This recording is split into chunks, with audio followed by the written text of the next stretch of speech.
Welcome to History Adventuring. This is episode number 540. I'm Brad Hall, and today I'm owning a Saab Sonett in 1979 in Phoenix, Arizona.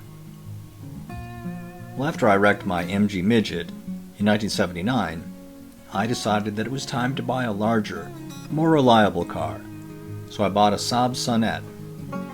And I know what you're thinking, that a Jensen Healey would have been more logical for me because of my relationship with Delta Motorsports.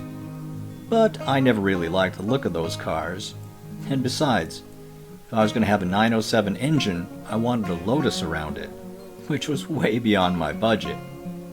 But Delta did factor into the decision. One of the Delta Motorsports, there were three, hence the name, suggested a Sonett. He owned a Sonett too, but when I saw a 3 I was convinced. It was beautiful. It also had a hardtop and air conditioning. Well, a button that said air conditioning and a compressor, but it really didn't do much of anything. In 1979, I wasn't a teenager anymore, and I felt the weight of my years pushing me into something more practical. Seems like I've always felt the weight of my years, and it's continually pushing me to be more age-appropriate in what I do. By the way, for you Shakespeare fans, the correct spelling isn't sonnet, which is poetry.